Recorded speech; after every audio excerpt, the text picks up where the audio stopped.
Alright guys, so before we do start this video, I do want to quickly shout out this sponsor for today. It is my friend's clothing line, so let me just plug this in real quick. So I do have these pants right here. You can see that there's a logo here. You can see there's also like a bare bulk, like the name is attached to the pants, and you can see that I'm also wearing the sweatshirt. It's really cool, very nice fit, top quality. I would not be promoting something that is not top quality, but this is our sponsor for today, and I hope you guys do kind of enjoy what you guys see there. There's also going to be a link down below that's clickable. It's a website. It's going to show you all the type of clothing that they have, and so again, I hope you guys do enjoy it. The website link will be down below. Let's go back into the video. Barcelona has defeated Real Betis to go to the final 4-2 in penalties. It was a game of suffering. It was a game of us being nervous because we did not know what was going to be the outcome. But Xavi's Barcelona have got the job done, and now we're headed to the final to face Real Madrid and to potentially win our first big trophy under Xavi Hernandez. So this is a huge deal. Now, I do have a lot of critiques. I do have a lot of things to say when it comes to this match. So the way that I am going to be organizing this video is I'm going to be talking about exactly what did Barcelona do wrong that led to this type of outcome, to go into extra time, to go into the penalties, and then later in the video I'm also going to be talking about the top 2 performers for this match. So thank you guys so much for joining today's video. If you guys are new here and you guys are watching me for the first time, welcome to this Barcelona family. If you do want to support this YouTube channel where we do talk about FC Barcelona, please like this video and also subscribe to the channel. I would really appreciate it. But now let's go into this video and let's talk about exactly what happened, because look, I want to say one thing. Barcelona is so good, right? They're so good, and they have greatly improved in the past 9 months under Xavi. They are so good in controlling games. They are so good in stealing the ball away from the opposition. They are so good in generating opportunities to score goals. But the one thing that Barcelona have not shown to be so great at is making that last definitive pass that leads towards a goal, or making that last shot that leads towards a goal. We're not so great at that. This is very important to improve, because if we're going to be controlling the match, if we're going to be stealing the ball away many times, if we're going to be generating all of these opportunities, playing well, playing fast, playing well from the back, but only for us to not score in the end, it's gonna make us believe, and the players believe, that they're doing something wrong, that maybe the philosophy that Xavi Hernandez is trying to put out is wrong, is not correct, and we cannot allow that to happen as FC Barcelona. It would be stupid to think that just because something so small, like not making that last definitive pass accurate, is gonna cause us from not believing in our own philosophy. We have to improve that, because that is just the basics of football, is to just make that last pass efficient and effective and accurate. Because if we did that in tonight's match against Real Betis, Barcelona could have scored about 4 or 5 goals before the 70th minute and put this game away before we even headed towards extra time. So because of moments like that where we did not make that great pass into the box that was inaccurate or was just too slow, these are the type of moments that does take Barcelona out of the Champions League when it is the knockout rounds. Luckily for us, we did not face a Bayern Munich or a Manchester City where they could have really punished us, because we were so close on getting punished by Real Betis, but that did not happen, right? Let's say, for example, Frenkie de Jong making that pass within the first 10 minutes. I don't know exactly when it happened within the game, but within the first 10 minutes, Frenkie de Jong made a through pass straight into the box for Dembele to receive, because he was so wide open on the left side, but Frenkie's last pass into the box was just too fast and it went outside of the field, and Dembele could not run for that ball. I know you guys remember that moment. There was another moment where Frenkie de Jong made another pass. Sergio Roberto could not control the ball and he loses the ball. I'm like, okay, those are the things that we need to improve on, is to either control the ball well, make that sharp pass to lead towards a goal, and everything will be okay. There was also another moment where Rafinha had the ball, and I know you guys do remember this, right? I just can't remember exactly what minute it was, but Rafinha had the ball, he took down a man, he literally saw Ferran Torres by himself inside the box, and I'm saying, what is taking so long from Rafinha making that cross into the box for Ferran Torres to score the goal? And he just took too long, and that is what I mean. We have to be fast, we have to be effective, we have to see the man that is open so we can score as many goals as possible. So we must get out of this specific problem, is to make great last shots, is to make great last passes, because if not, all of our hard work that we have done from the goalkeeper all the way until the opposition's box is gonna go down the drain. It's like this, right? Let's say, for example, you study so hard over the past 12 days, and then the night before the final exam that you're gonna go take at school, you end up sleeping only about 2 or 3 hours, and then when you go and take the test, you fail the test even after studying so hard for the past 12 days, only because you did not sleep sleep well in the end. Can you imagine telling yourself, wow, I put all of that hard work in the past 12 days, but I messed up in the very last night before the final exam, and now look at me, I have failed the test. That is what it feels like with FC Barcelona. So Xavi Hernandez made 2 substitutions in this match, which came on the 65th minute or on the 61st minute. It was Ferran Torres and Sergio Busquets. I did not think that Ferran Torres and Busquets should have came into this match at all, because as soon as Ferran replaced Dembele, who had an amazing game, and I am going to be talking about him in a few minutes, and as soon as we saw Sergio Busquets coming in for Frankie de Jong, the one player, Frankie, right, that was making so many great passes into the final third, when we saw those 2 players come in, the level just suddenly dropped, and you can see the difference. There was so much less action on the left side, and Busquets, it was just not the game for him. It was not that type of game, because there were many times where Real Betis were making those through passes into the middle, and us players like Araujo, Koundé, sometimes Frankie, Gavi, Pedri had to track back. Putting Busquets in positions and in areas like that was simply just not the game for Busquets, and we saw Real Betis see more opportunities once they both came in. You can even look at this graph here so you guys can see that I am not lying. All of this is simply on the stats. You can see that once Busquets and Ferran came in, Real Betis attack came into great effect. This is the attacking activity with Real Betis being at the top, and you can just see in this red box right here, Real Betis coming out with so much more opportunity, and it hurt FC Barcelona. And so that is why Betis found that first goal for themselves. We felt like we had that bad taste in our mouths, because we're like, wow, we played all of this fancy football. Dembele did all of this amazing work. Frankie, Pedri, Gavi, they all did amazing, only for us to come out with a 1-1 tie by the 77th minute. And it's crazy, right? To see Fekir score for Real Betis and come out with that 1-1. That player, Fekir, should have never even been there in the first place, because before that he did foul Frankie so much, really hard, that it should have been a red card. He should have been out before he even scored this 1-1 tie. You can even see the picture here. Frankie could have been badly injured, but the ref saw that and he's like, no, that's not a foul, and Fekir is not going to be punished at all. So we went into the extra time with a 1-1 tie, extra time that should have never happened, and within that extra time we saw Ansu Fati score like 3 minutes later. I wished Ansu Fati could have done that 3 minutes before and not go to that extra time and save our energy, because we do have a game in about 2 or 3 days now. But Ansu Fati did score. Alonso was making a cross into the box. One of the players of Real Betis took the ball out of the box, but Ansu Fati arrived at the best moment and in the best area possible and shot that ball with his left foot, and it was a golazo. Ansu Fati scored a golazo. It was amazing. He needed this goal. I've always said that Ansu Fati should be behind Ferran Torres and Memphis Depay because of what he has been doing and how effective he has not been, because we're like, can this player just do something? Can this player like take on players at the very least and just make that second to last pass, or at least take shots and succeed on 1v1s, because he wasn't doing anything. But now today we saw Ansu Fati do something, contribute in some way, unlike Ferran Torres, who did not do anything in this game. And Ansu Fati did score that goal and inspired Barcelona that they could win this match. But then obviously Real Betis scored that other goal and it was 2-2, and I'm like, oh my god, bro, like when is this game going to be over? Like are we really going to go into penalties like what we saw with Argentina versus the Netherlands? But as soon as we got into the penalties, it was Ter Stegen who saved the day for FC Barcelona. He had an amazing performance overall, and we will be talking about this player in greater depth in about 1 to 2 minutes. But he basically saved the penalty of Juanmi and also Carvajal, and it was just magical to see Ter Stegen in this form. This is what I mean by Xavi improving these players. Xavi has improved certain players in this squad that has affected Barcelona in order for us to progress better through this season. Ter Stegen is one of those players,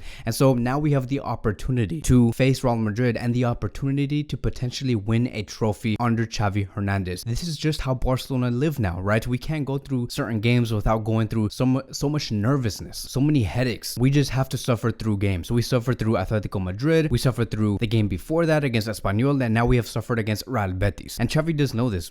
He knows that this is a phase. This phase that we have been going through with Barcelona just barely winning and barely doing the most to get the 3 points or to go to the next round. This is a phase, and we have to know how to suffer. We have to know how to react when things are not going in our way. And today, certain players have reacted. So now let's talk about the top 2 performers in this match. And I'm going to be talking about Dembele first. Dembele was the best player of this game. I know that this went all the way into the extra time, and Dembele only played about 50% of the amount of minutes that Barcelona played in total, but he was the best player of this game. I think that Xavi Hernandez made a great mistake taking this player out so early, and especially knowing that Ferran Torres was his substitution. It was just so embarrassing. But Dembele was always looking for danger. Every time he was there, he was always looking for the next decisive pass. He was always looking for the next man to take on. Xavi did say, and I'm always going to remember this, Xavi said that if Dembele stays, he will make Dembele the best player in his position, and we are witnessing that today. What makes me so starstruck about Dembele is that he brings his best performance when Barcelona needs it the most. When Barcelona is in a phase where they cannot really find those opportunities and they need that player to really take that ball up the field and to just do something. Dembele is always there, always. He does this in almost every game. So not only can he bring really good and strong performances, but he is doing it very consistently, which is something that we have not seen from Dembele before Xavi took over. And so look, the first 39 minutes of Barcelona playing, we saw many chances, but we could not convert. And I remember in that first half, Real Betis for about 10 minutes had many chances, and this was lowering the players' confidence. And because of Ter Stegen and what he did on his side, he made saves that continued to put Barcelona on a 0-0 tie. And on the other side, we needed a player to react and to do their part so we can find the goal and maybe just calm down a little. And Dembele was the one to react. So we saw Pedri make a ridiculous long pass, which was amazing. Went straight to Dembele. Dembele takes on one of the players. He waits, right? He backtracks his run. He did not just rush that attack. He was kind of like jogging and just waiting for Lewandowski to get in position to score. So it's very smart coming from Dembele. If you look at the play on what Dembele did before Lewandowski scored his first goal, you can just see that he's simply just waiting on everything to be set up, and that's extremely smart from Dembele. And then Lewandowski was given that opportunity to score, and he did that. He put the ball at the back of the net, and then Barcelona were able to find the first goal. He was also great in running behind the defense, so Pedri and Frankie were always looking to see if they can find a through pass. Dembele was ready. He was basically on the same line of the defensive line of Real Betis, and everything was well timed. It was well executed. Yes, he was also showboating. I think that he was very entertaining, always putting the ball between one of the players' legs. This is what gives Dembele the confidence, right? Everything that he has been doing really does remind me of what Messi was doing back in 2015. I don't know if you guys remember, but there was a moment during the Champions League games and in La Liga games, Messi was in top form, just putting the ball between the players' legs as they were progressing through the season and just knocking out teams. Dembele is doing the exact same thing. So it shows you that Dembele is in a whole new level of confidence. And so the other player that I do want to talk about will be, lastly, like I've said, Ter Stegen, making 3 big saves in the first 45 minutes. And let me tell you just how important Ter Stegen was to FC Barcelona. If you look at the first half stats, because everything did happen in the first 45 minutes before things went downhill after Ferran Torres and Busquets came in. But if you look at how many shots on target Betis had, they had more than FC Barcelona. Betis had a total of 3 shots on target. Ter Stegen denied all of them. You would assume that Barcelona were probably losing by the first half was over, but no, Betis were the ones losing because Ter Stegen denied all of those shots. It's like we're seeing the 2018-2019 Ter Stegen again. So we have to thank Xavi Hernandez for making this player and improving this player and making this player become a leader. For Ter Stegen to make saves like this, it's important because I remember back in the 2017, 2018, 2019 era, there was a big reason on why we did not play at the very best but still won a lot of titles, and especially under Valverde. It is because Ter Stegen made so many great saves that saved FC Barcelona, and the same thing is happening with this current squad. But I think that this team is better than the 2017, 2018, 2019 squad, so it gives this Barcelona squad more opportunities to win and to be greater than what we saw about 4 to 5 years ago, because we're only going to get better. So I'm very optimistic about this FC Barcelona squad. I think that whatever we're seeing between the goalkeeper, which is Ter Stegen, and the defensive line, it's really improving. I'm really liking what I see back there, and Ter Stegen is at the heart of it, because the fact that he made 3 great saves during the first 90 minutes and then made 2 also great saves during the penalties. Ter Stegen right now is just in top form, and I think that he is maybe in the top 2 or top 3 best goalkeepers in the world. And again, let's thank Xavi Hernandez for putting this player in that position. So that will be wrapping up today's video. Thank you guys so much for watching, and I will see you guys in the next one.